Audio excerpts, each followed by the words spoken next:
Agneau de Dieu, gloire à l'agneau, l'agneau de Dieu, gloire à l'agneau.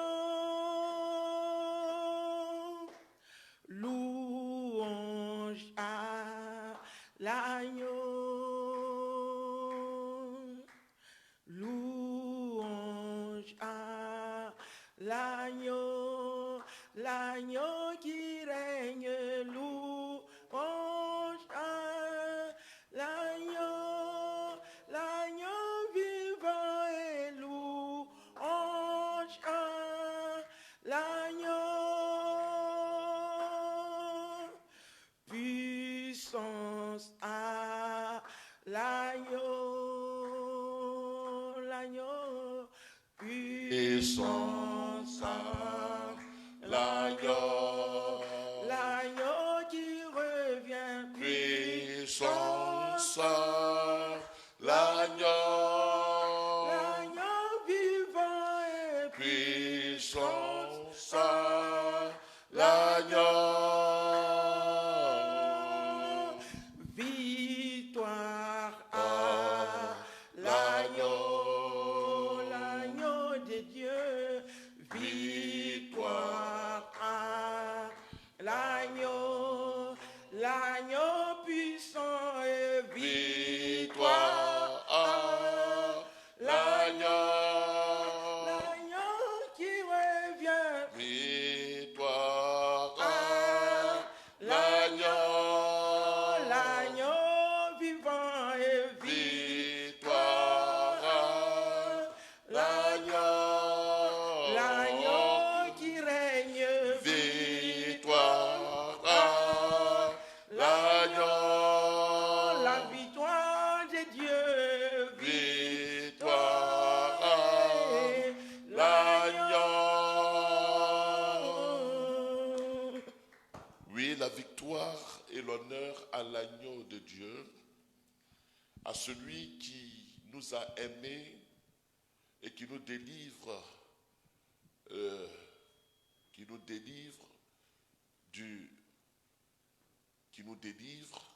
de toute maladie, de toute situation. Amen. C'est lui qui nous délivre de nos péchés.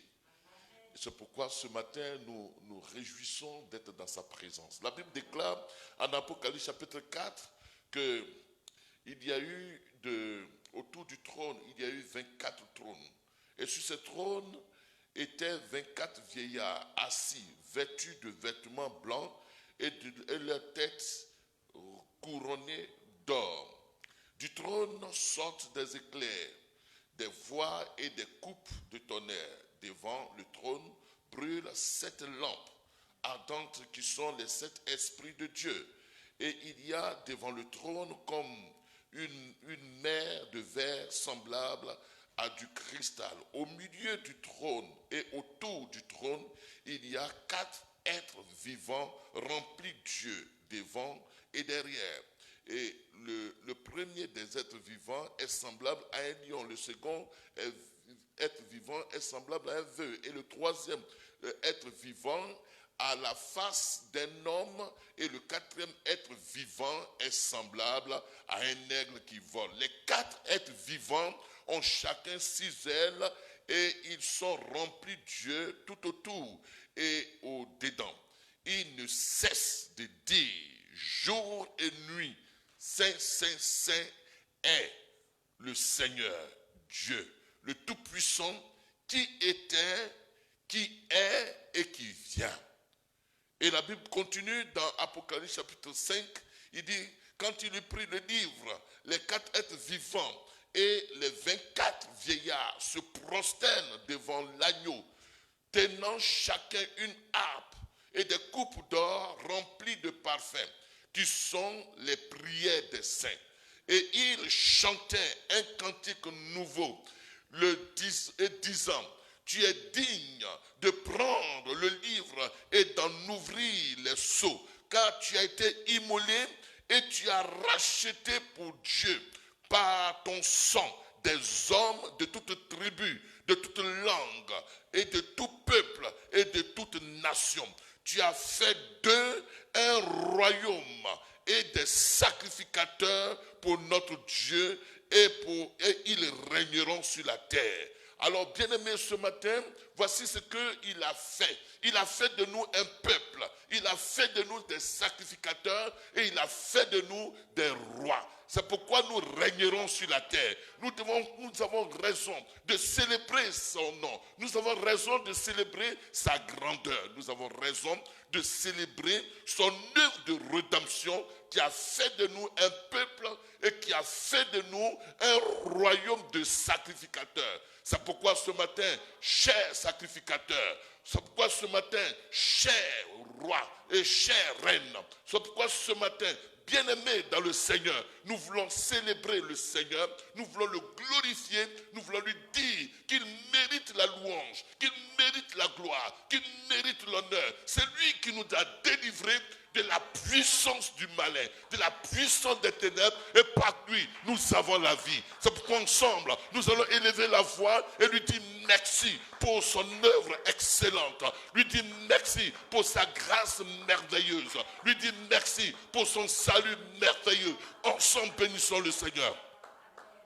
Nous te bénissons, notre Dieu, toi qui nous as aimés, toi qui nous as sauvés, toi qui as donné ta vie, toi qui as fait de nous un peuple, toi qui as fait de nous une race vivante, toi qui as fait de nous de nouvelles créatures, toi qui as fait de nous des adorateurs du Dieu très haut, toi qui as fait de nous des co-héritiers avec le Fils. C'est pourquoi ce matin, nous voulons te célébrer, nous voulons te glorifier, nous voulons élever ton nom, nous voulons nous joindre à tous ceux qui ont été rachetés, à tous ceux qui célèbrent de quelque façon, de quelque lieu que ce soit, qui célèbrent ton nom. Nous voulons nous aussi célébrer ton nom. Nous voulons te dire que tu mérites louange et gloire, tu mérites adoration. Tu es le Dieu tout-puissant. Tu es notre Père, notre Rédempteur. Tu es celui qui nous a aimés. Et nous aussi, nous t'aimons. Nous aussi, nous te célébrons. Nous aussi, nous te glorifions. Nous aussi, nous chantons tes louanges. Nous chantons ta grandeur. Nous chantons ta bonté. À toi soit l'honneur. À toi soit la louange. À toi soit la magnificence. Dieu des cieux, notre libérateur, notre rocher, notre sauveur, notre Abba, notre Père céleste, celui que nous aimons, celui qui nous a rachetés, celui qui nous a sauvés, celui qui nous a donné en échange sa vie, celui qui nous a donné l'adoption, celui qui a fait de nous sa race. Ce matin, nous voulons te bénir pour ce grand privilège que nous avons d'être en toi, pour ce grand privilège que nous avons de te célébrer, pour ce grand privilège que nous avons d'élever ton nom. Nous te bénissons, nous levons la coupe de délivrance et nous disons que tu es digne d'être exalté.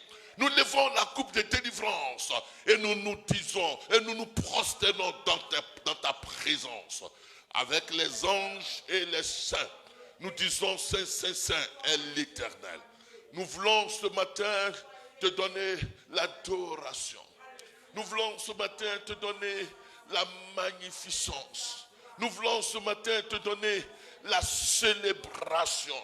Nous voulons ce matin te dire qu'il n'y a point de Dieu qui mérite de si grandes louanges et adorations que toi. Qui mérite de si grandes proclamations, louanges que toi.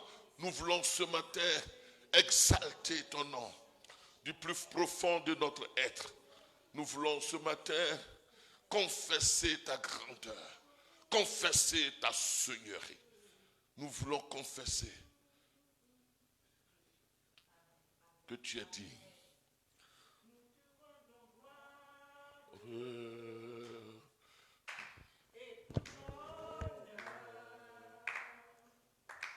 Nous levons nos mains pour t'adorer. Nous bénissons ton nom. Nous te rendons gloire. Et tout honneur.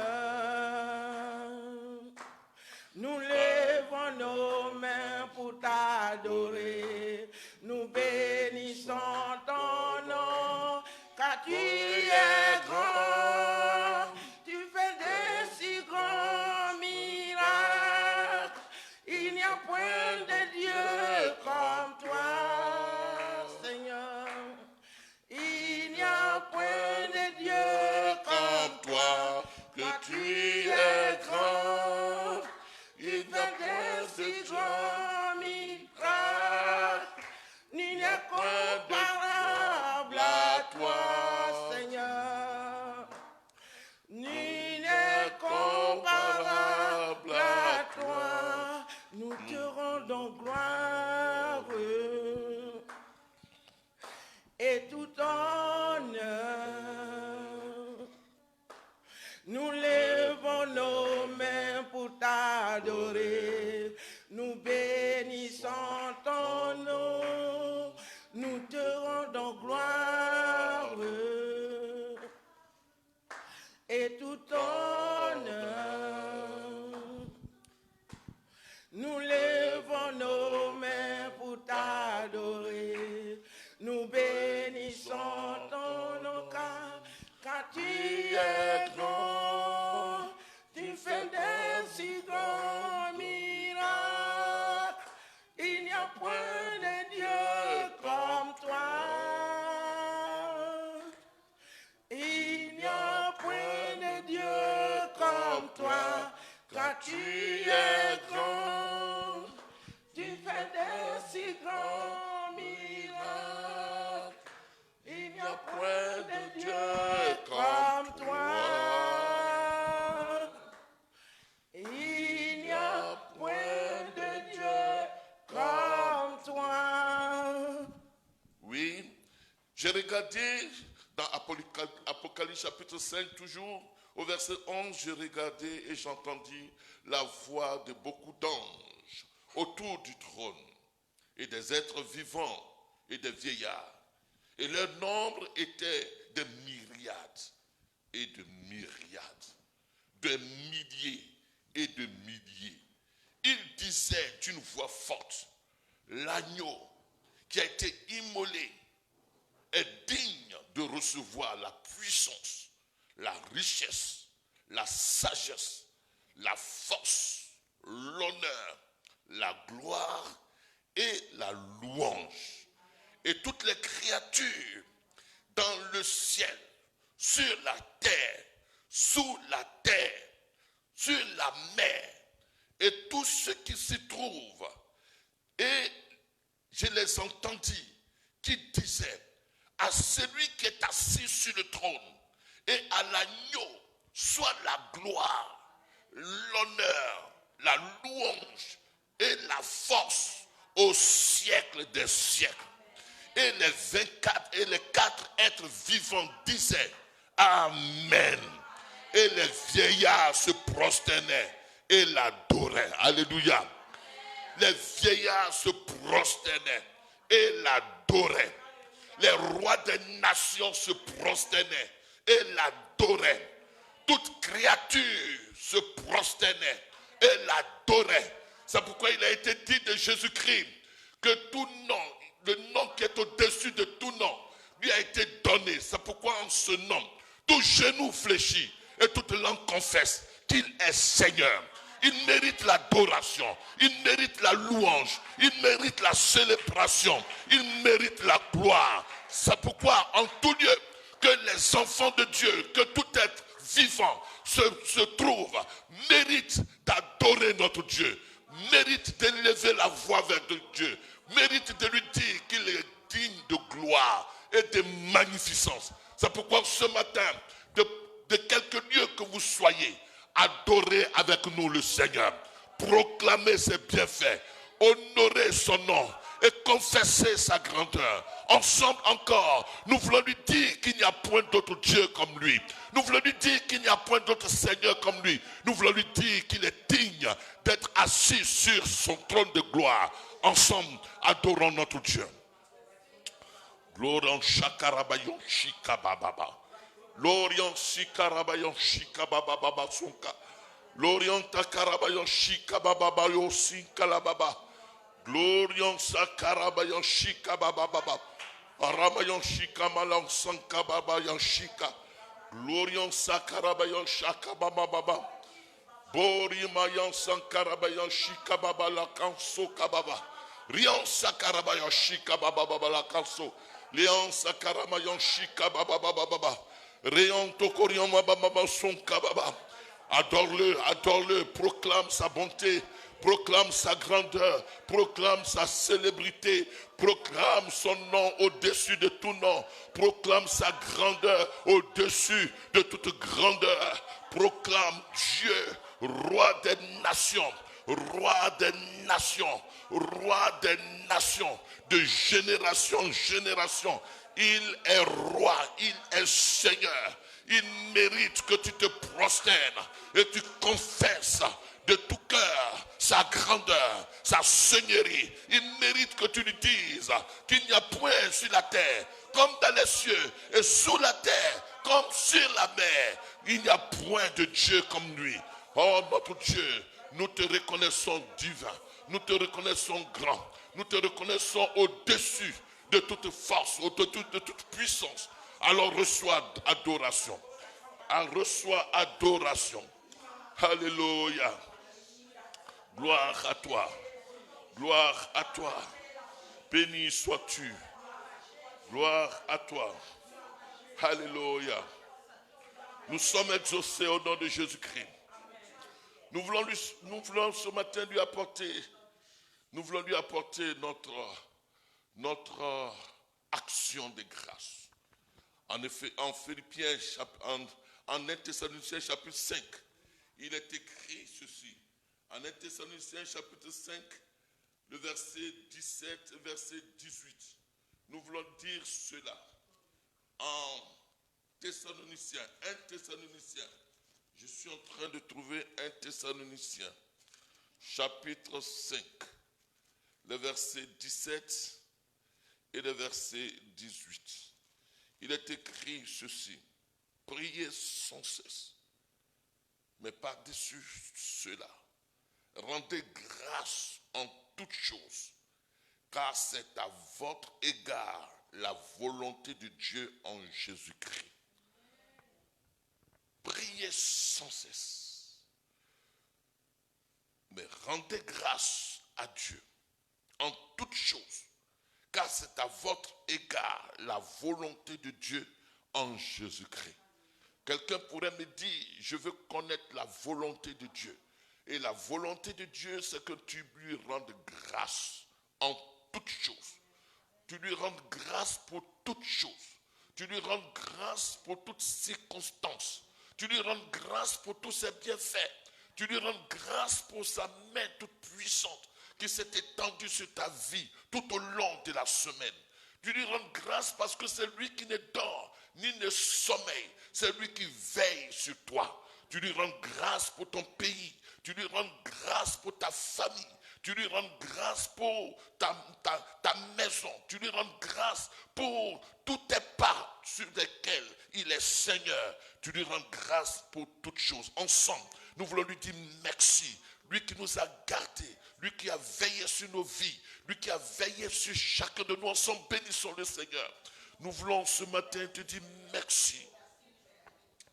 Merci pour la guérison. Merci pour la vie en Jésus-Christ. Merci pour tous tes bienfaits. Merci parce que tu es celui qui nous donne la provision quotidienne. Tu es celui qui prend soin de nous. Tu es celui qui nous soutient. Dans les combats, tu es celui qui veille sur nous. Oh notre Dieu, nous te disons merci. Parce que tu es notre Dieu libérateur. Parce que tu es Dieu protecteur. Parce que tu es Dieu qui nous a sauvés. Nous te disons merci. Parce que tu nous as aimés. Et tu nous as introduits dans la relation de ton Fils avec toi. Tu nous as aimés et tu nous as justifiés. Tu nous as fait grâce de toute offense et tu nous as placés dans l'ultime relation avec toi. Nous te disons merci parce que tu es celui qui combat pour nous. Tu es celui qui nous délivre de la main de nos ennemis. Tu es celui qui nous guérit de toute maladie. Tu es celui qui prend soin de ton peuple. Nous te disons merci parce que tu es le roi de nos nations. Parce que tu es le Seigneur de nos nations. Parce que tu es celui qui est au contrôle de toutes circonstances, de toutes situations nous concernant. Je veux te dire merci pour ton amour si grand pour nous. Je veux te dire merci pour ma famille. Je veux te dire merci pour mon pays. Je veux te dire merci pour ton église, pour tous les saints en Jésus-Christ.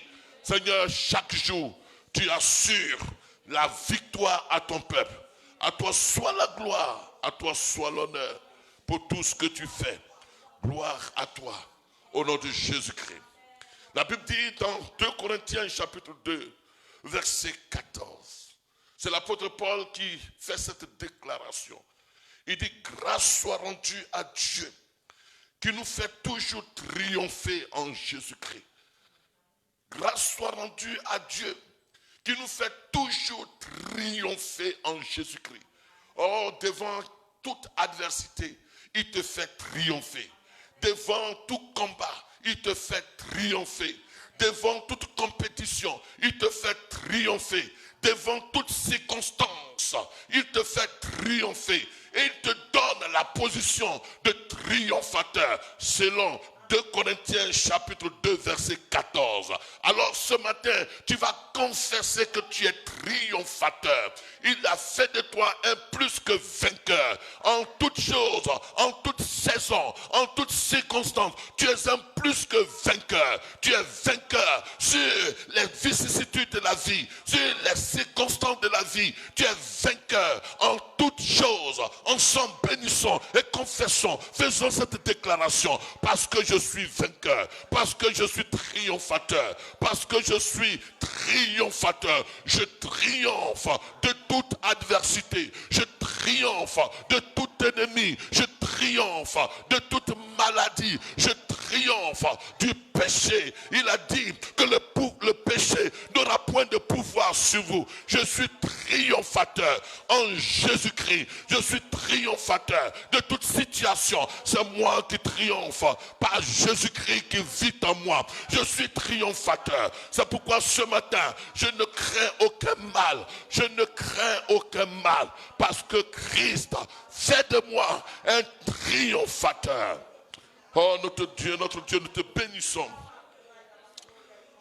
Gloire à toi, honneur à toi, majesté à toi, qui nous a aimés et qui a fait de nous des triomphateurs, de plus que vainqueurs. Oh, notre cœur est en paix parce que nous ne craignons aucun mal, nous ne craignons aucune situation.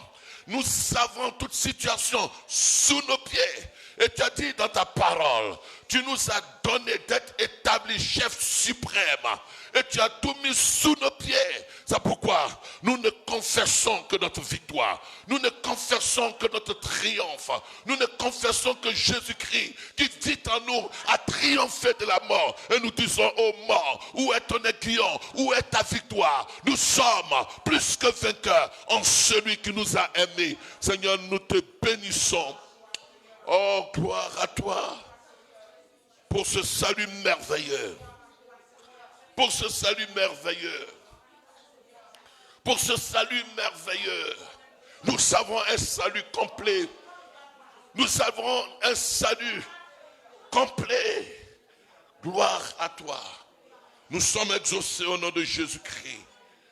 Alléluia. Alléluia. Est-ce que tu es vainqueur? Tu es un plus que vainqueur.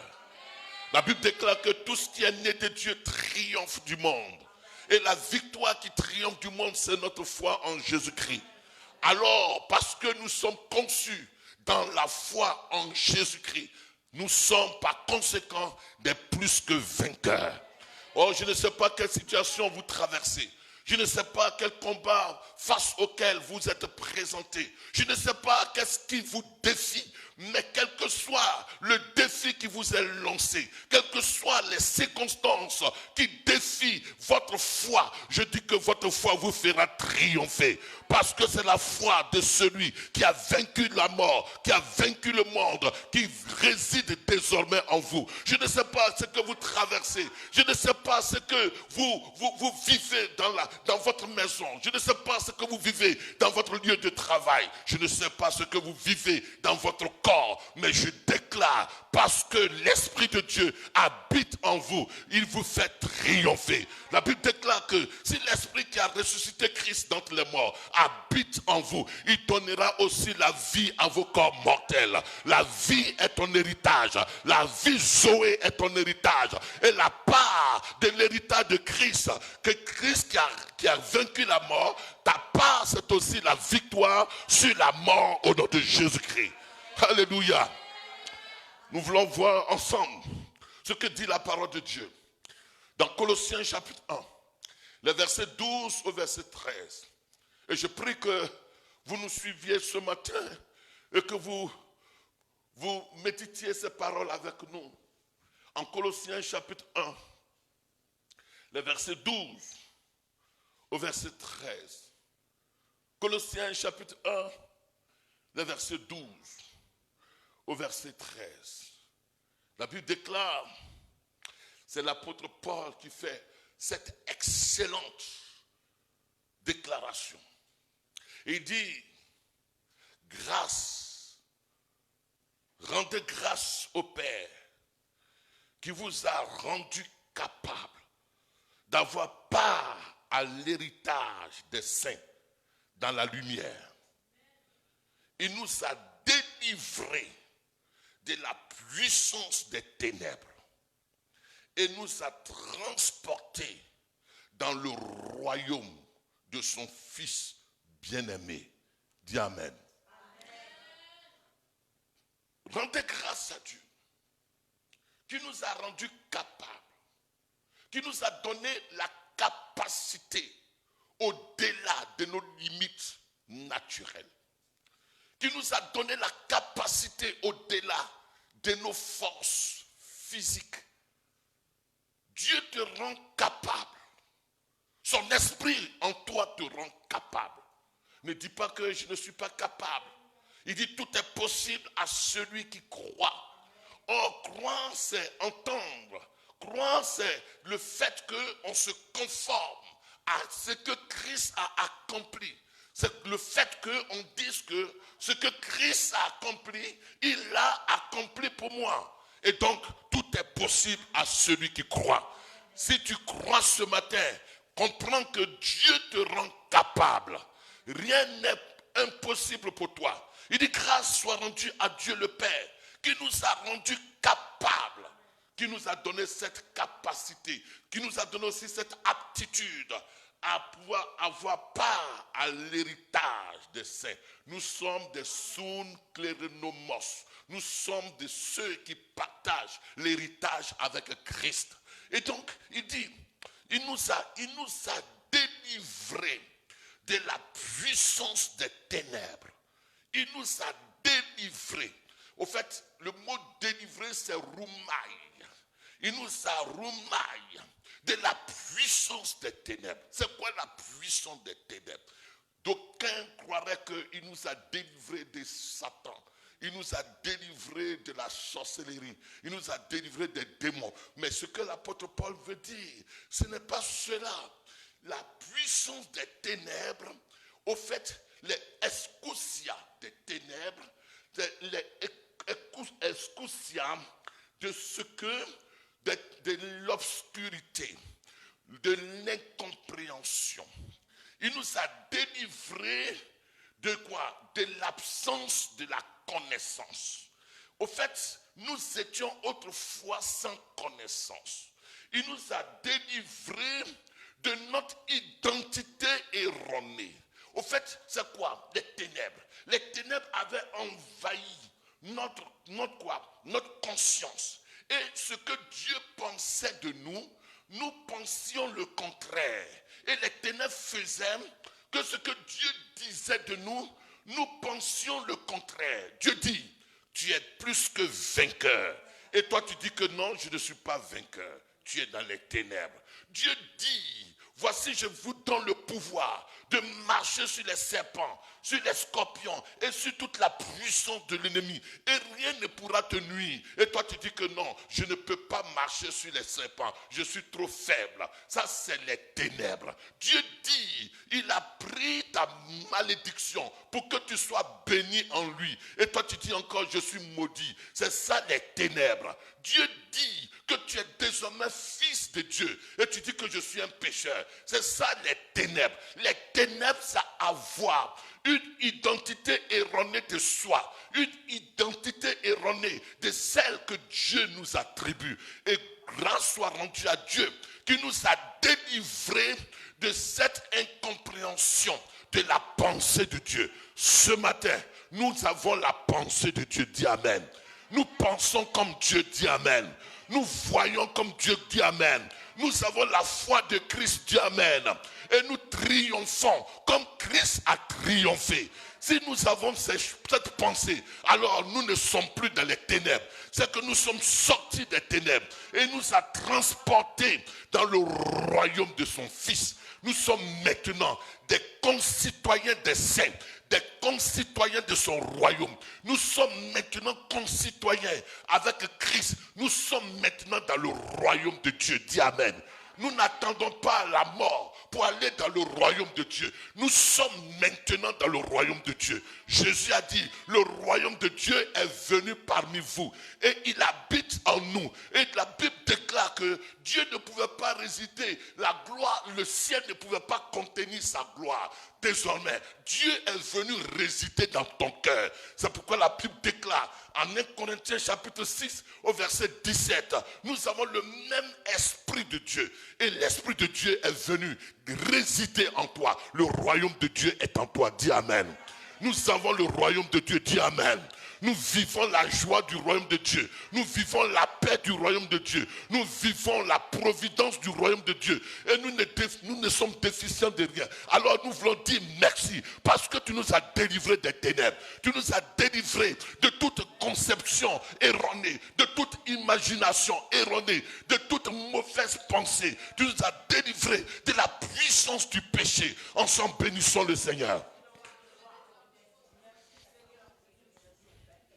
Gloire à toi. Tu nous as délivrés. Tu nous as délivrés d'un système de croyances erronées, d'un système de conception erronée. Tu nous as délivrés de cela. Je ne suis plus maudit. Je ne suis plus pauvre. Je ne suis plus malade. Je ne suis plus faible. Je ne suis plus vaincu. C'est ça, le système qui nous aliénait et qui donnait à Satan de triompher de nous. Nous avons compris qu'en Jésus-Christ, nous avons été justifiés. Nous avons été délivrés de la condamnation. Il n'y a désormais aucune condamnation pour ceux qui sont en Jésus-Christ. Tu nous as délivrés du système de la religiosité. Tu nous as délivrés du système du mensonge, du diable dans lequel il confinait notre conscience. Tu nous as délivrés du système du mensonge, du monde qui pensait que nous ne pouvions pas vaincre. Or, nous sommes nés, conçus dans la victoire et nous sommes des triomphateurs. Nous te bénissons, Seigneur. Alléluia. Gloire à Dieu. Gloire à Jésus-Christ. Amen. Amen. Amen. Nous allons dire ensemble avec vous, puisque vous nous accompagnez dans ce moment de méditation, dans Colossiens chapitre 2, le verset 10. Colossiens chapitre 2, verset 10.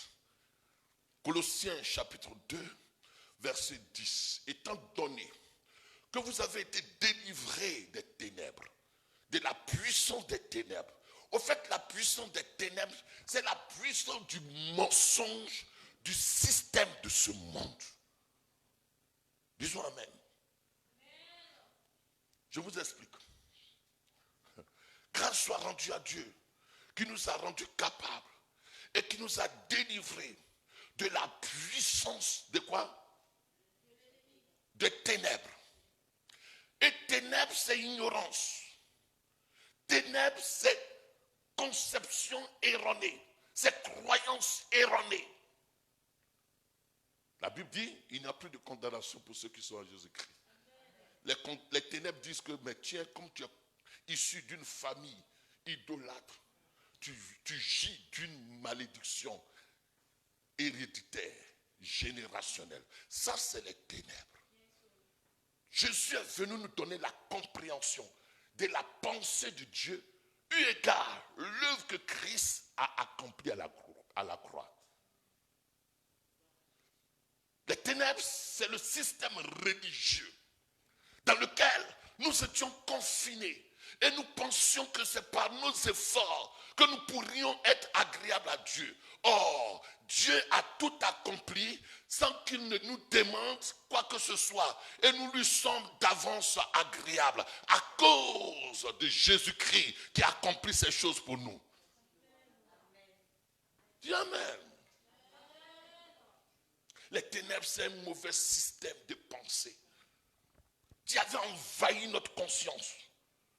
Les ténèbres, c'est l'ignorance. Les ténèbres, c'est l'incompréhension de qui nous sommes réellement en Jésus-Christ. Et maintenant que nous savons cela, rien ne pourra nous effrayer, rien ne pourra nous inquiéter, rien ne pourra nous détourner de notre héritage. Parce que les ténèbres nous avaient voilé la pensée de Dieu, la pensée de l'héritage que Christ nous avait légué. Nous marchons dans notre droit. Les ténèbres, c'est comme une femme qui est dans un foyer et qui ne sait pas son droit. Les ténèbres, c'est comme un citoyen qui est dans un pays et qui ne sait pas ses droits. C'est la puissance des ténèbres. Les ténèbres, c'est le système de pensée humaine, le système de pensée charnelle. Parce que quand la Bible parle de charnel, c'est la pensée qui est contraire à la pensée de Dieu. C'est la pensée de l'homme, l'être humain, l'homme Adam. Et beaucoup crépissent sous la puissance des ténèbres. Or, la force de Satan, c'est la puissance des ténèbres. La force de Satan, c'est l'ignorance.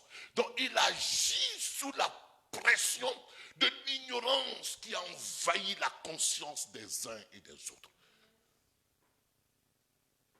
Les ténèbres.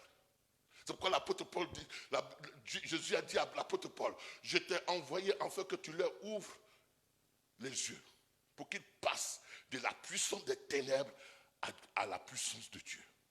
C'est lui qui a la puissance de Dieu. C'est quelqu'un qui a été délivré de la puissance des ténèbres.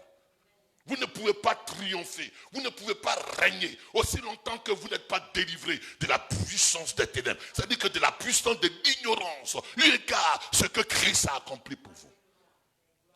Alors ce matin, où que tu sois, ma prière, c'est que tu sois délivré de la puissance des ténèbres. Ton problème n'est pas Satan, ton problème n'est pas les sorciers, ton problème n'est pas la maladie, ton problème n'est pas la malédiction de famille, ton problème n'est pas là, ton problème véritable, ton problème n'est pas le fait que je dois t'imposer les mains pour chasser des démons, ton problème n'est pas là, ton problème c'est que le jour où tu sortiras de la puissance des ténèbres, alors tu reprendras ta position et tu triompheras de tout ce qui contraignait ton âme à être dans l'oppression.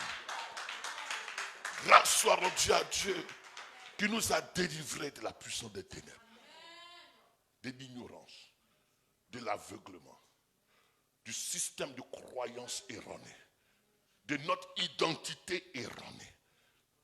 On marchait comme on n'est pas, on vit comme ce que Dieu ne dit pas de nous. Dis Amen. Ton problème, c'est les ténèbres. C'est les ténèbres qui t'emmènent, la puissance des ténèbres qui t'amène à faire des choses qui ne méritent pas le rang que Dieu te donne. Qui t'amène à pécher. Parce que tu ne sais pas qui tu es. Et c'est ce que le diable voulait faire à Jésus. Le jour où il apparaît dans le désert. Il dit si tu es fils de Dieu. Mais si tu es le fils de Dieu, au fait, les gens disent que le diable, le serpent est venu. Mais le serpent n'était pas le diable. C'est vrai que quoi? Comme Jésus était homme, il a pensé. Il a les pensées qui lui reviennent. Les pensées d'homme. Mais il a triomphé de ses pensées d'homme. Je ne sais pas si vous me comprenez. Sortez des pensées humaines et charnelles.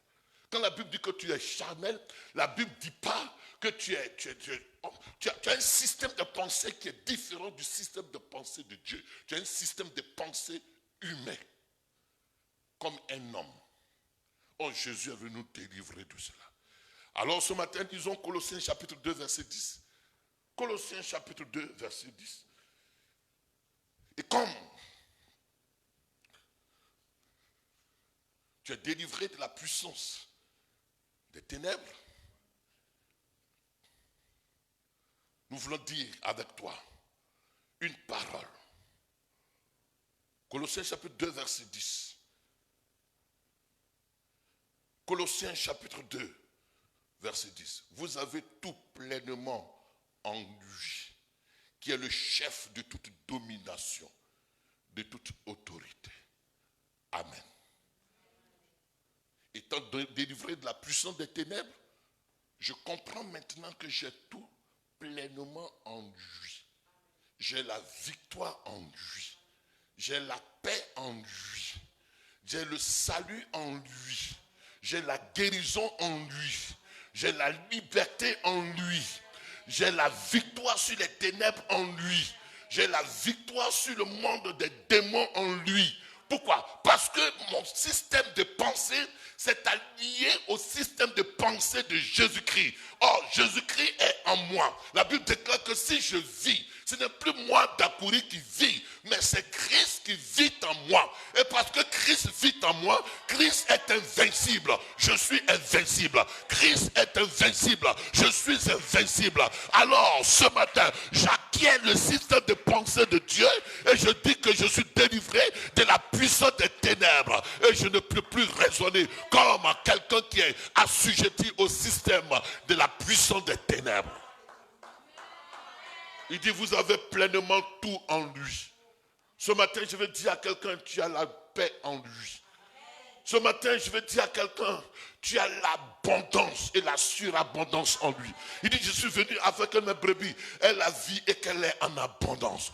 Je veux dire à quelqu'un que tu as la bénédiction et la bénédiction en abondance en lui. Je veux dire à quelqu'un que tu as la quiétude, la tranquillité du cœur en lui. Parce qu'en Romains chapitre 5, au verset 1, étant justifié avec lui, nous avons la paix avec Dieu. Ce matin, je déclare que tu as la paix au nom de Jésus-Christ. Tu as la paix de Christ au nom de Jésus-Christ. Tu n'as pas la paix que le monde donne. Le monde donne une paix qui est conditionnée aux besoins matériels, aux richesses matérielles. Mais nous avons la paix qui provient du ciel. Et le ciel n'est déficient de rien. Alors nous ne manquerons de rien. Dis Amen. Dis avec moi, je ne suis déficient de rien. Je ne manquerai de rien. Je ne suis déficient de rien. Lui qui était riche, il est descendu jusqu'à moi. Il a pris ma pauvreté et il m'a donné sa richesse. Alors maintenant je déclare que je suis riche. La Bible dit que le faible dise que je suis fort. Ce matin je suis revêtu de la force du buffle. Et je ne suis plus faible. Je ne suis plus malade. Je ne suis plus condamné. Je ne suis plus maudit. Je suis un béni de l'Éternel. Je suis un fils de Dieu. Et le royaume de Dieu est ma cité. Je ne vis plus dans le royaume des ténèbres. Je ne vis plus dans l'enfer. Je suis maintenant concitoyen avec les saints, concitoyen avec Christ. C'est pourquoi je déclare que l'Éternel est mon berger. Je ne manquerai de rien. Dans ma vie, je ne manquerai de rien. Je te déclare que je ne manquerai de rien. Oh, je ne manquerai de rien. Mon abandon ne dépend pas de la crise actuelle. Mon abandon ne dépend pas de ce qu'un homme peut me donner. Mais ce que j'ai provient de celui qui n'est déficient de rien. Je déclare ce matin que je suis riche. Je déclare ce matin que je suis en paix. Je déclare ce matin que je suis en bonne santé. Je déclare ce matin, je ne suis déficient de quoi que ce soit. Bénis le Seigneur ce matin. Gloire à toi. Béni sois-tu dans le nom de Jésus-Christ. Alléluia. Merci parce que je ne suis plus assujetti aux puissances des ténèbres.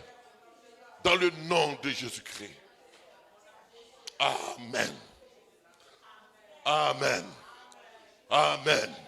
Est-ce que tu peux acclamer le Seigneur? Oh, tu es comblé de toute richesse. Tu es comblé de toute gloire. Ton étoile brille. Au milieu de tes ennemis, tu triomphes. Et il fait de tes ennemis ton marchepied. Apparemment, tu es quelqu'un de faible. Mais ils ne savent pas que spirituellement, tu es lourd. Ils ne savent pas que spirituellement, tu es gardé. Ils ne savent pas que spirituellement, tu brilles. Et ce matin, moi qui ai les yeux spirituels, je vois la gloire de Dieu scintiller sur ton visage. Je vois la gloire de Dieu scintiller sur ta maison. Je vois la gloire de Dieu scintiller sur ta vie. Il transforme les ténèbres en lumière ce matin. Là où les ténèbres avaient surgi, il fait disparaître les ténèbres. Là où les pleurs, les larmes avaient été manifestées, il donne un flot d'allégresse. Et tu ne seras plus dans la tristesse. Tu ne seras plus dans la lamentation, ni dans le chagrin. Il transforme ton chagrin en sujet de joie, en sujet de louange. Au nom de Jésus-Christ de Nazareth. Il transforme la stérilité en fertilité. Au nom de Jésus-Christ. Il transforme les faiblesses en force. Au nom de Jésus-Christ. La pauvreté en richesse abondante au nom de Jésus-Christ. Tu n'es déficient de rien dans le nom de Jésus-Christ. Dis Amen. Mets la main sur ton cœur et dis Seigneur, je reçois. Je reçois ces paroles. Parce que Christ est mort. Et à la croix, il a déclaré Tetelestai. Tetelestai. Il a déclaré que tout est accompli. Maintenant, je ne suis redevable de rien. Je ne suis redevable à personne. Mon âme appartient à Jésus-Christ. Amen. Alléluia. Oui, bien-aimé, il faut comprendre que désormais vous appartenez à Jésus-Christ. Dis Amen.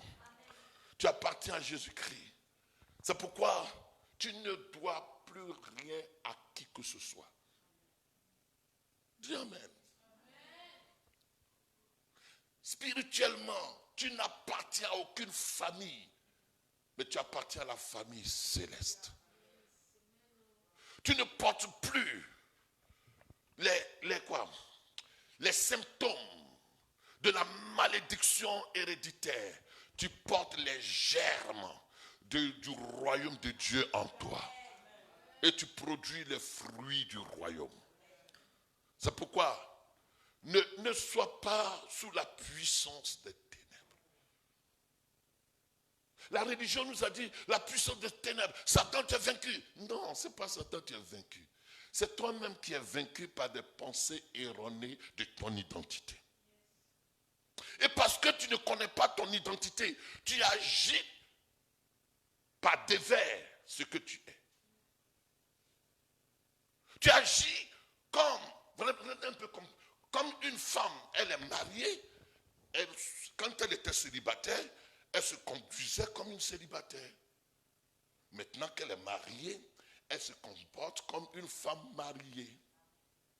Mais si cette femme, elle se comporte toujours comme une femme célibataire, c'est qu'elle est sous la puissance des ténèbres. Si un homme se comporte toujours comme il était célibataire, alors qu'il est marié, il est encore sous la puissance des ténèbres.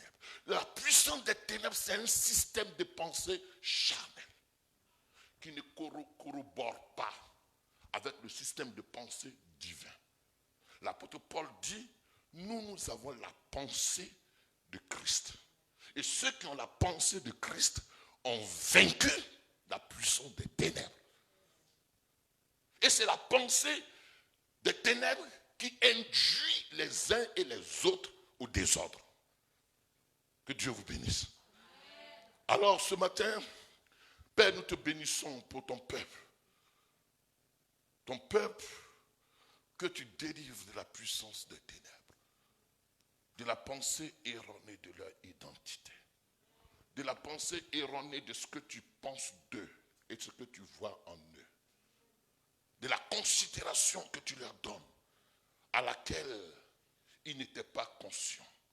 Seigneur, merci, parce que tu nous as revêtus de la nature divine, de la gloire de Dieu. Nous sommes revêtus de l'homme nouveau et nous revêtons nos pensées, notre système de pensée, le système de pensée de la vie de Dieu.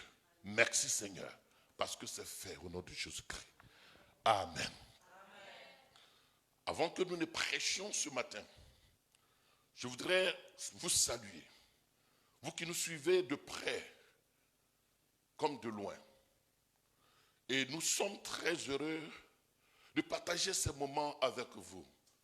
Je sais que vous priez assez, mais prier sans avoir une intelligence renouvelée nous assujettit à la puissance de la religiosité. Or, Christ n'est pas venu établir une religion. Christ n'est pas venu pour faire une religion. C'est pourquoi, dans le désert, il lui a été demandé, si tu es fils de Dieu, transforme ces pierres en pain.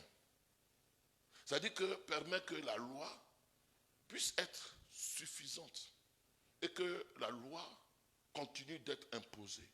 Les pierres, ce n'est pas autre pierre que la loi, les tables de la loi qui étaient écrites sur des pierres. Donc permet que la loi ne puisse pas être supprimée. Jésus dit, je suis venu pour accomplir la loi. Donc autrement dit, dans le désert, il était dit à Jésus, si tu es fils de Dieu, ne pars pas à la croix. Permets que nous soyons, consignés ou que nous soyons confinés dans le régime du légalisme. Jésus dit non, il faut que je meure. Parce que la loi, aucun homme ne pouvait l'accomplir.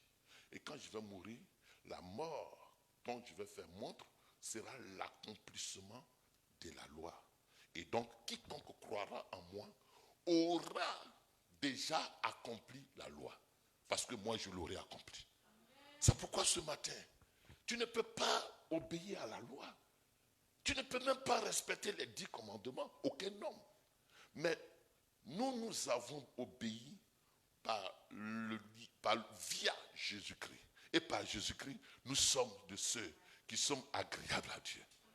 C'est pourquoi nous voulons vraiment vous encourager à continuer de travailler dans ce sens. L'apôtre Paul a dit aux Romains, ne vous conformez pas au siècle présent, mais soyez transformés par le renouvellement de l'intelligence, afin que vous puissiez discerner quelle est la volonté de Dieu, laquelle est bonne, agréable et parfaite. Aussi longtemps que l'intelligence qui a été noircie par les ténèbres, c'est-à-dire qui a été assoupie par les ténèbres, n'est pas renouvelée. Mais comment pourront-on la renouveler? C'est par le Saint-Esprit qui se sert de l'évangile. Or, l'évangile, c'est l'œuvre que Christ a accomplie pour que nous soyons parfaits en Dieu. Alors, je prie ce matin que l'évangile t'intéresse. Et donc, pour ceux qui sont du tabernacle, j'ai eu à cœur au titre des annonces, j'ai eu à cœur de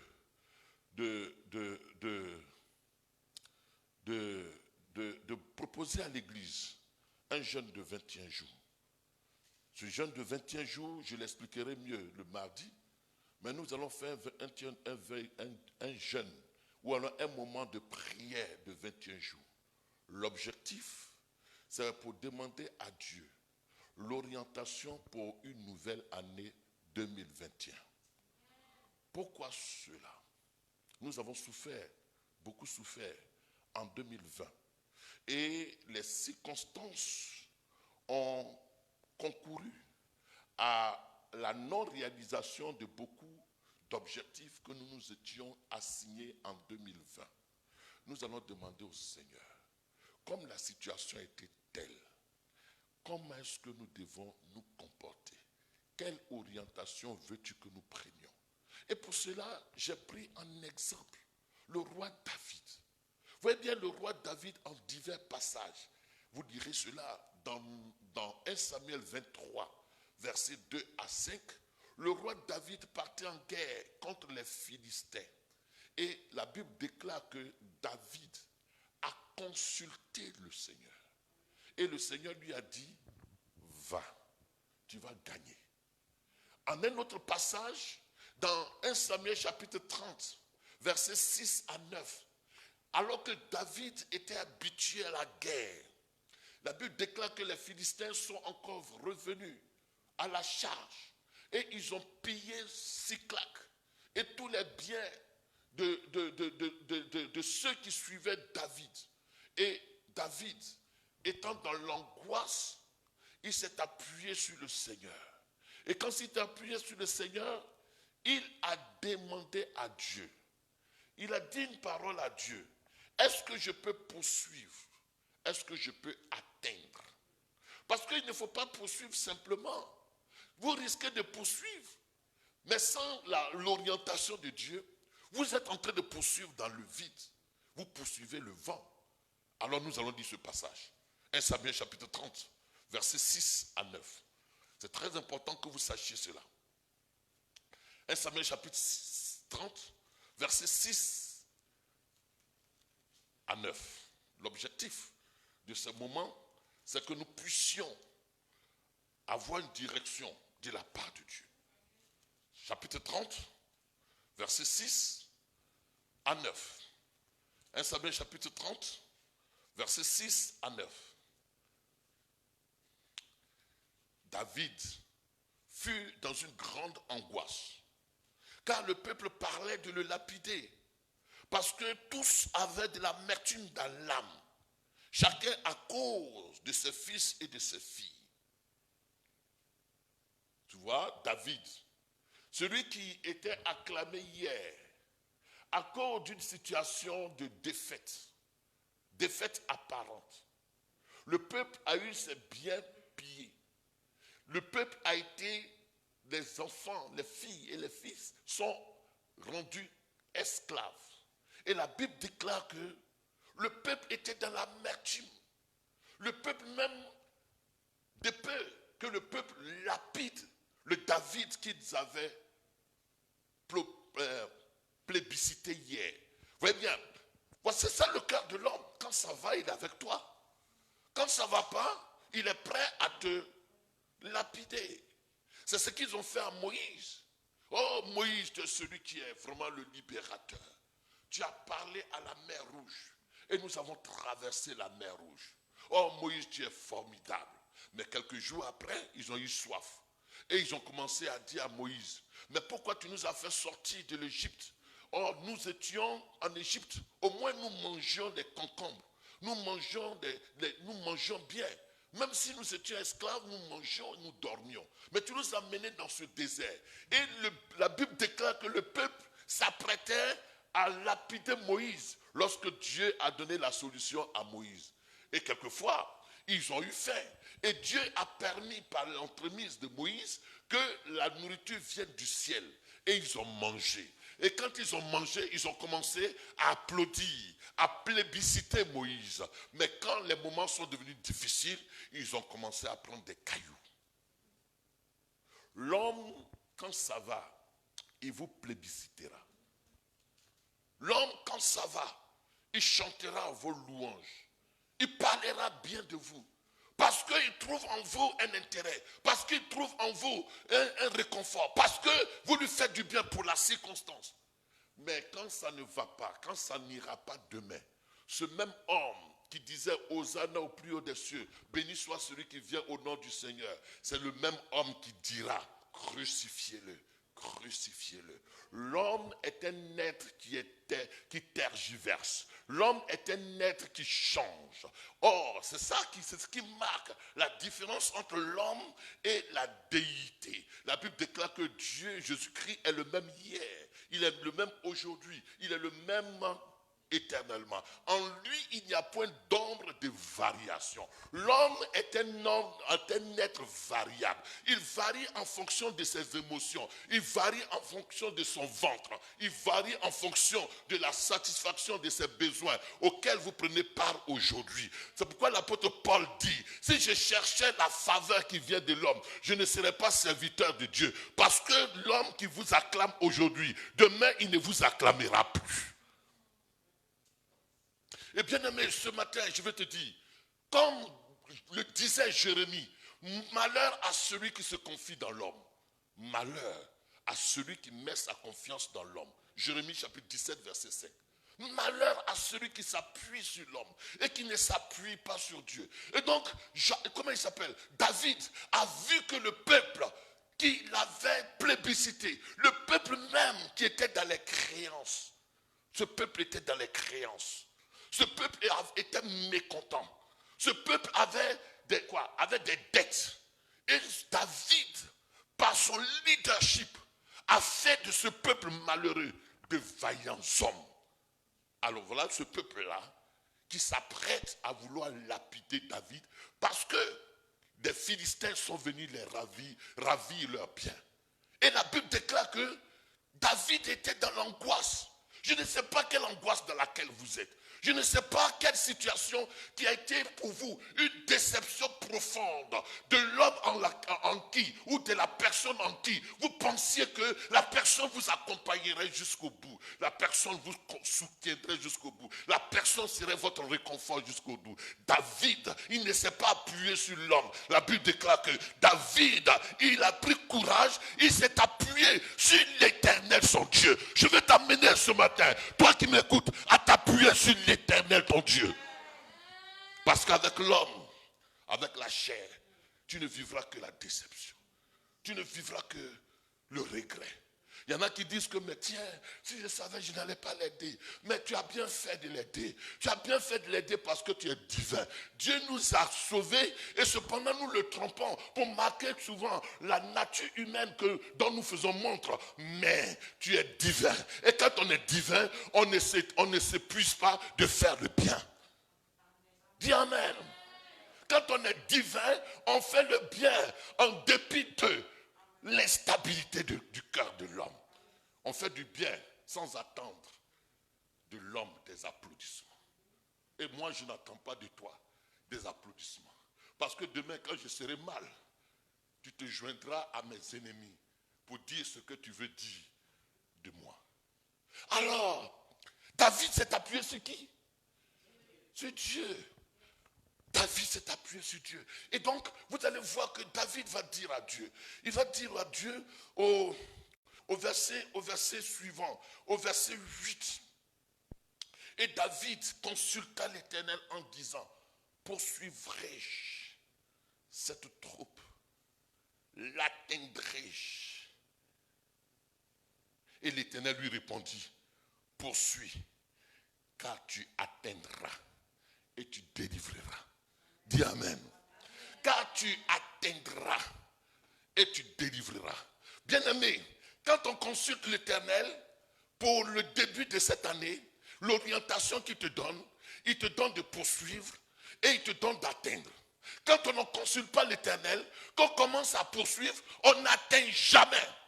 Et c'est pourquoi plusieurs ont fixé des projets et n'ont jamais atteint le but auquel ils s'étaient assignés face à ces projets. Parce que dans le commencement de ces projets, ils n'ont pas consulté l'Éternel. Nous voulons commencer cette année en consultant Dieu. Quelle orientation veux-tu que je prenne? Quelle attitude veux-tu que j'adopte? Comment veux-tu que je marche? Quelque part, nous allons voir que dans 2 Samuel chapitre 5, nous n'en avons pas le dire, dans 2 Samuel chapitre 5, David a encore consulté l'Éternel. Et l'Éternel lui a dit, ne poursuis pas.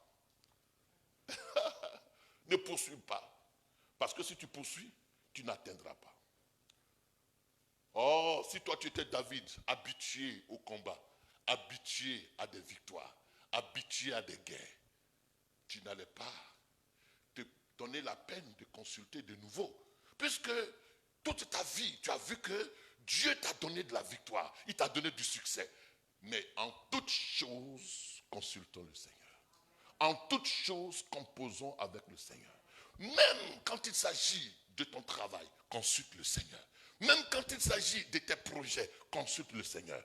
Et nous voulons commencer cette année 2021 par le jeûne. Et nous dire, Seigneur, donne-moi l'orientation. Donne-moi la direction. Assure pour cette année nouvelle que tu me donnes. Ce n'est pas en janvier que tu vas faire ça. C'est maintenant qu'on doit le faire.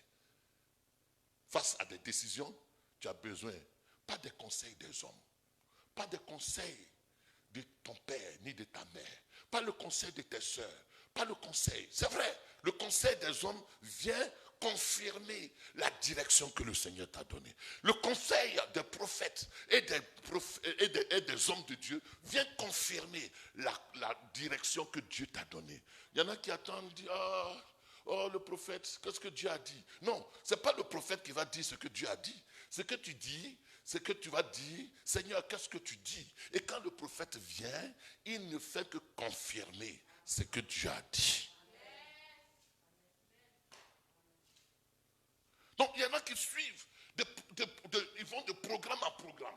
Ils vont de lieu en lieu, parce qu'ils veulent qu'on dise quelque chose sur eux. Non, ça c'est quelqu'un qui n'a pas la pensée de Dieu. Or, nous avons la pensée de Dieu. Et quand quelqu'un vient dire une parole, quand quelqu'un vient dire une prédication, elle répond à notre interrogation, à laquelle Dieu nous a donné une réponse, mais nous n'avions pas trop la certitude, parce que nous ne comprenions pas. Et l'homme, Dieu se sert de son serviteur, et vient appuyer ce que Dieu veut que tu saches.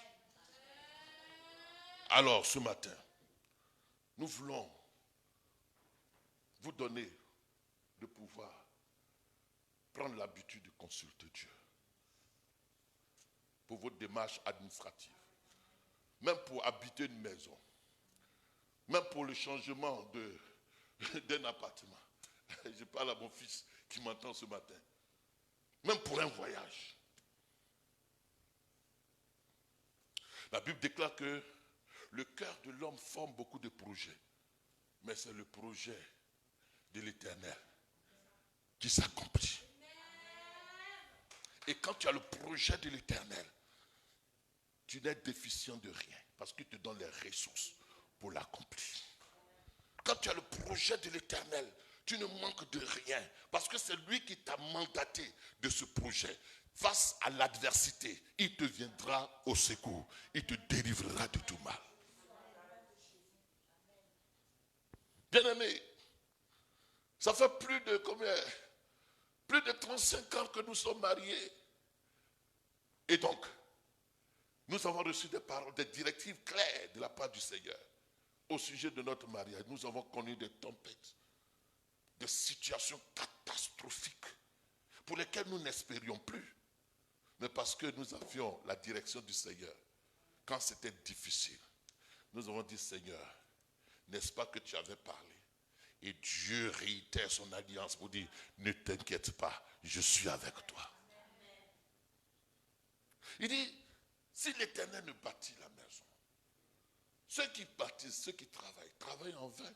Et il dit dans le psaume que c'est en vain que vous courez, c'est en vain que vous marchez. Parce que Dieu n'est pas dedans. Dieu n'est pas dedans. Et si Dieu n'a pas été au commencement, ne le mets pas au milieu. Parce qu'il ne viendra pas. Parce qu'il sait que tu ne l'as pas consulté. Mais tu peux reprendre en permettant que 2021 commence sous la direction du Seigneur. Que Dieu te bénisse. Nous voulons dire merci au Seigneur. Notre Dieu, nous te bénissons pour ces instants que nous avons passés. Et nous te prions de conduire le reste du moment, nous faisant du bien, au nom du Père, du Fils et du Saint-Esprit. Amen. Alléluia. Bien-aimés, nous allons introduire ce matin, parce qu'il nous reste encore, il nous reste très peu de temps. Nous voulons introduire une thématique, une pensée, une série d'études que j'ai intitulée en grand thème placement, notre placement dans le Fils. Et dans ce placement, nous sommes bénis de toute bénédiction dans les lieux célestes. Bénis de toute bénédiction. Et bien aimé, je veux vraiment que j'introduise cela.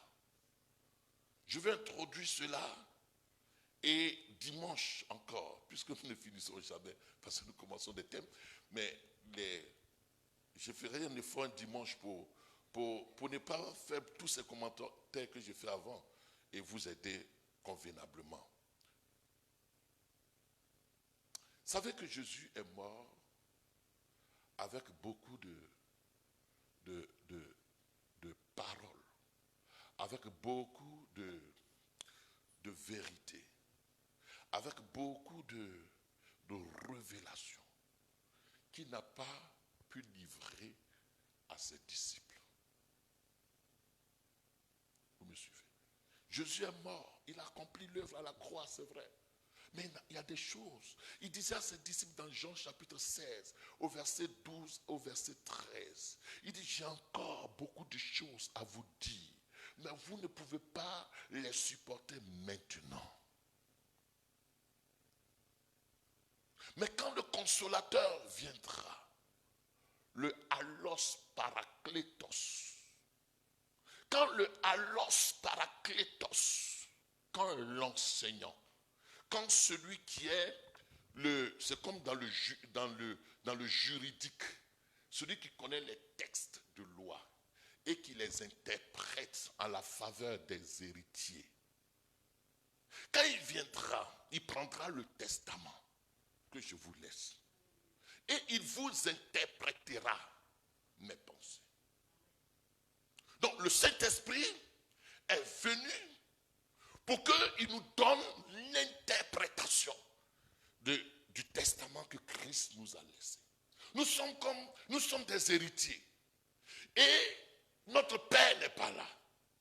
Et avant qu'il ne s'en aille, il a dressé aux héritiers que nous sommes un testament dans lequel il a dit des paroles très profondes.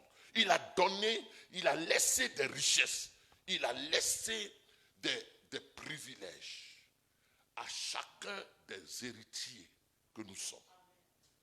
Il y a des choses incommensurables, il y a des choses grandes, il y a des choses qui dépassent notre entendement, mais qui sont confinées dans ce testament. Et il s'en est allé.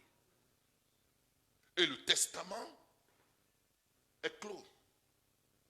Tout est signé. Et nous ne comprenons pas les termes juridiques du testament. Alors, il dit, ne vous inquiétez pas, je m'en vais. Je vous enverrai un allos parakletos. Allos, ça veut dire de la même nature que moi. Parakletos, celui qui va vous enseigner ce qui est dans le testament. Et quand il viendra, il vous enseignera toutes choses. Dans le français courant, il est dit le consolateur. Mais ce n'est pas exact. Consolateur, ça donne un peu comme quelqu'un qui est dans l'affliction et puis un consolateur vient. Mais non, c'est le allos parakletos. Celui qui est de la même nature que moi, qui vous enseignera ces choses. Alors, quand il va susciter un homme. Un homme à qui il va donner ces révélations qui sont des révélations avancées. Il y a des études avancées, il y a des enseignements avancés qu'on ne peut pas donner à un enfant parce qu'il ne les comprendra pas. Alors, il donne ces révélations pas aux 12, pas à Pierre, pas à Jean, mais il donne ces révélations à Paul. Et Paul va dire, je vais l'introduire, dans Éphésiens chapitre 1. Éphésiens chapitre 1, je vais l'introduire, mais parce que j'ai... Oh my God, il est l'heure. Éphésiens chapitre 1, versets 3 à 5. Éphésiens chapitre 1, verset 3 à 5.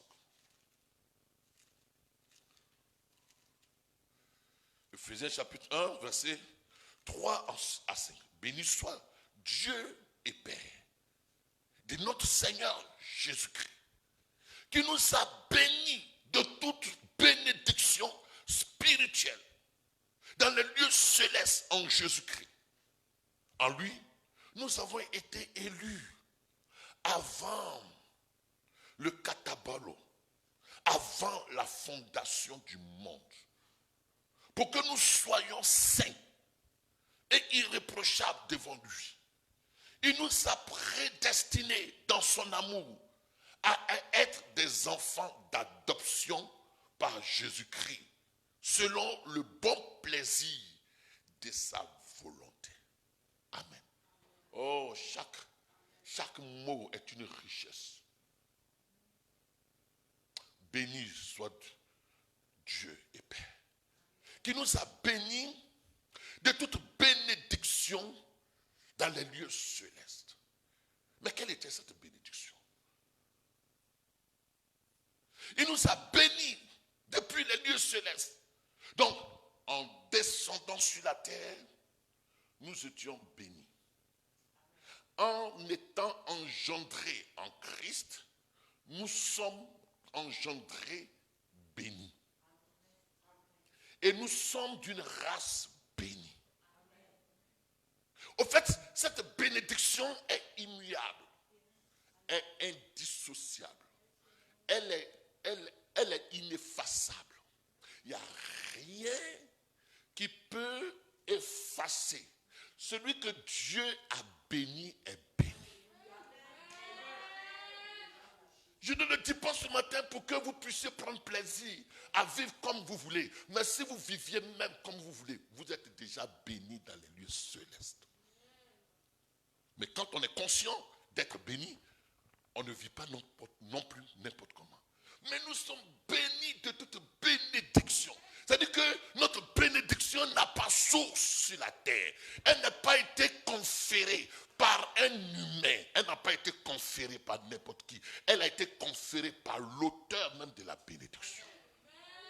Or, la Bible déclare que c'est la bénédiction de l'Éternel qui enrichit. Et elle n'est suivie d'aucun chagrin. Ça veut dire que la bénédiction dont nous avons été conférés, elle n'est suivie d'aucun chagrin. Et donc quand Dieu a béni, il a béni. Et Dieu ne se répand pas de ses bénédictions. Bien-aimé, je suis un homme béni. De quelque lieu que je sois, où que je tombe, où que je sois, où que je vive, quelle que soit la saison, quelle que soit la terre, je suis un homme béni. Et ma bénédiction, elle est en moi. Elle ne dépend d'aucune personne. Elle est déjà scellée. Je suis un homme béni. Je suis béni. Or, celui qui est béni, il n'a pas besoin de faire des efforts. La bénédiction l'accompagne. La grâce et le bonheur m'accompagneront. La bénédiction m'accompagnera. Je suis un être béni. Et chaque enfant de Dieu en Jésus-Christ est béni. Nous sommes nés bénis. Nous grandissons bénis, nous mourrons bénis, nous partirons bénis. Et notre être entier est un être entier béni. C'est pourquoi les mystiques et les autres, ceux qui voient clair, quand ils nous voient, ils s'attachent à nous. Parce qu'ils savent qui nous sommes. Ils savent ce que nous valons dans le monde spirituel. Parce qu'ils savent que toute richesse sur la terre ne dépend que du spirituel. Or, spirituellement, nous sommes dotés de bénédictions incommensurables. Je suis béni. J'ai été pasteur pendant plusieurs années et j'ai vu des filles qui sont tombées sous la séduction de quelques occultes, de quelques mystiques et qui ont essayé de les séduire pour les épouser. Parce qu'ils voyaient que qu'elles étaient des étoiles brillantes. Dans le spirituel, ils savent qu'on ne s'associe pas à n'importe qui. Ils sont capables de vous donner tout ce qu'il faut parce qu'ils sont déficients de la grâce que vous avez. Ils sont déficients. Ils sont dans le manque de la bénédiction que vous avez. Donc s'ils peuvent faire de grands sacrifices et de grands efforts pour s'accrocher à vous, ils sont comme des quoi? Pour phagocyter, pour pouvoir tirer les grâces qui sont en vous. Ils le feraient. C'est pourquoi vous allez voir que certaines personnes rusées vont s'attacher à vous. Parce qu'elles sentent que vous êtes une bénédiction. Et les gens font le travail des amibes, des amibes et les protozoaires spirituels. S'attachent à moi parce que c'est ce qui sort de moi qui les approvisionne pour un temps. Mais je refuse que ceux qui viennent de façon malicieuse continuent de vivre de cela.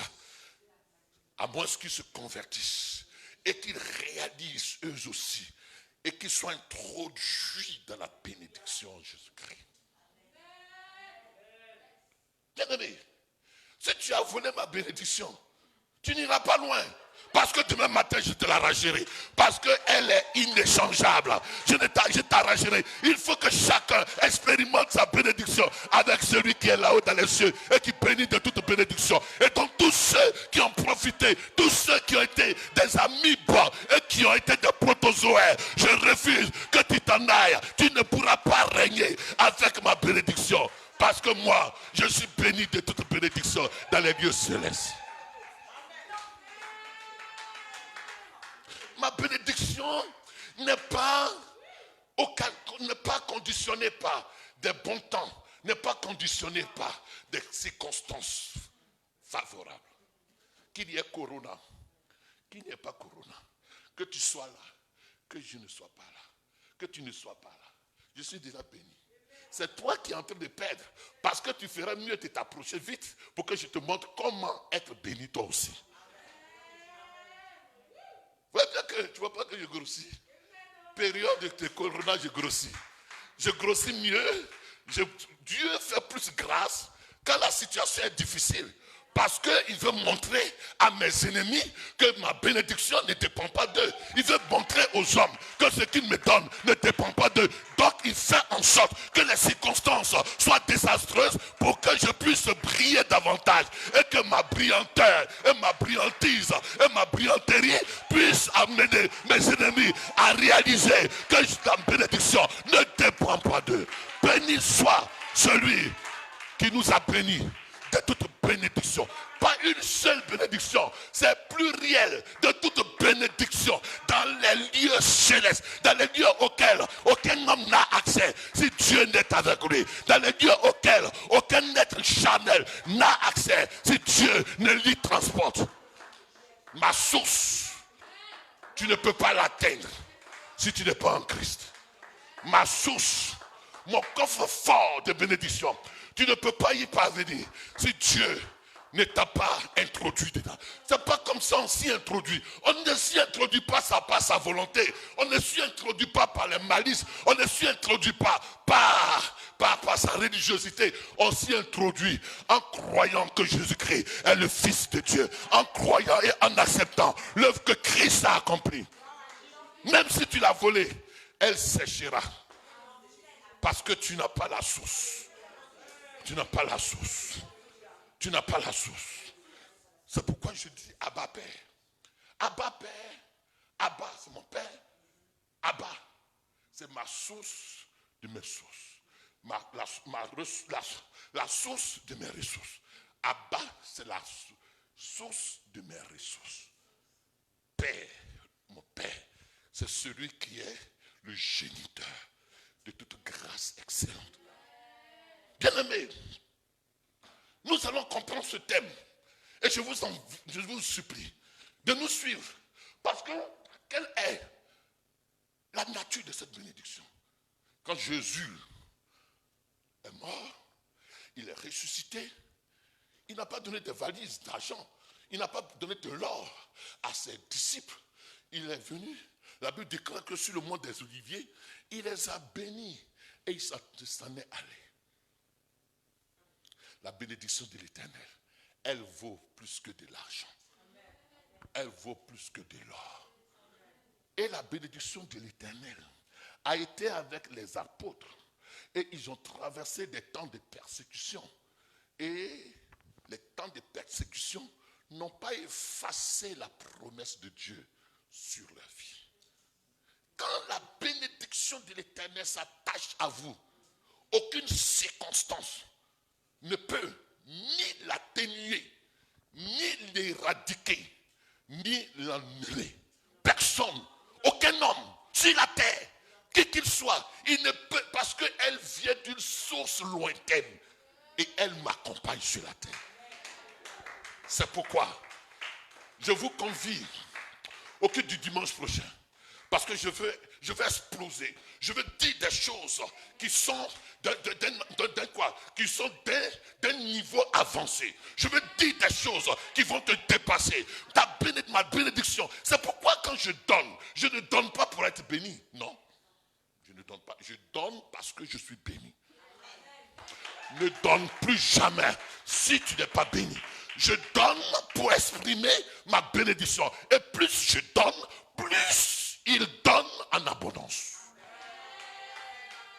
Vous voyez bien, nos églises ont été remplies de personnes qui ont voulu faire du marchandage avec Dieu, eu égard à la bénédiction.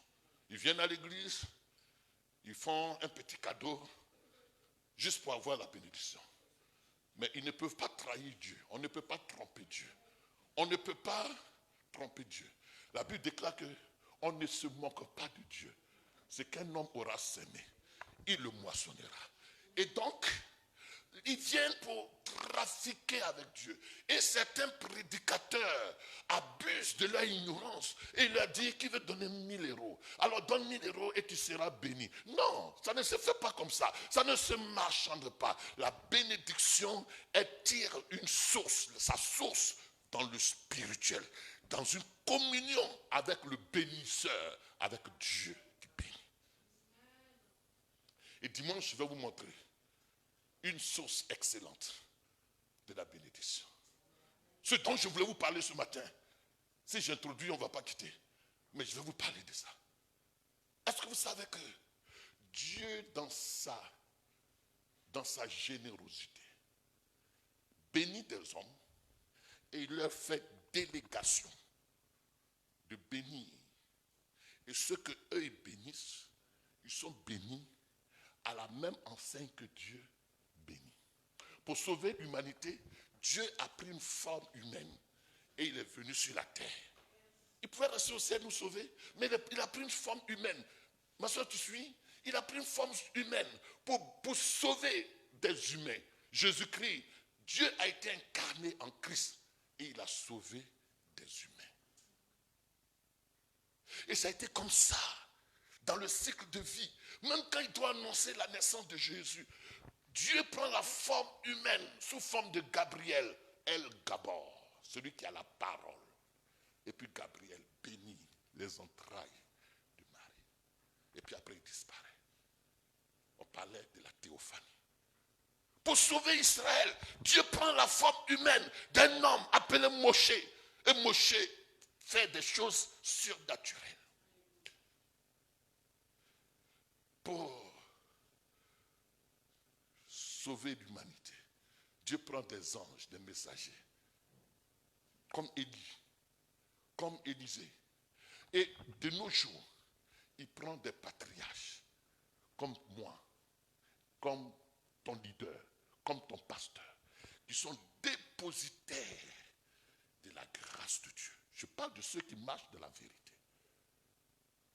Et c'est pourquoi tu vas voir que Jacob, dans sa générosité, va prendre les deux fils de Joseph, Manassé et Ephraïm. Et il va déclarer une parole exceptionnelle sur Ephraïm. Et cette parole va avoir effet sur la vie des nations jusqu'à ce jour. Je suis conçu et j'ai été suscité afin que je déclare une parole sur ta vie. Pour dire que tu ne dois plus pleurer. Pour dire que ton amertume doit s'arrêter. Pour dire que ta stérilité doit s'arrêter. Pour dire que tu ne dois plus être assujetti à la malédiction. Pour dire que tu dois être maintenant, toi aussi béni. Et tu dois produire les œuvres de la bénédiction. Je suis conçu pour te dire que tu dois être béni. Pour te transmettre le message qui t'amène d'un niveau A à un niveau B. T'amène à pouvoir susciter en toi l'énergie qui est en toi et qui est endormie. Afin que tu puisses entrer dans le règne de la bénédiction que tu as depuis ta naissance. Je suis conçu pour te bénir.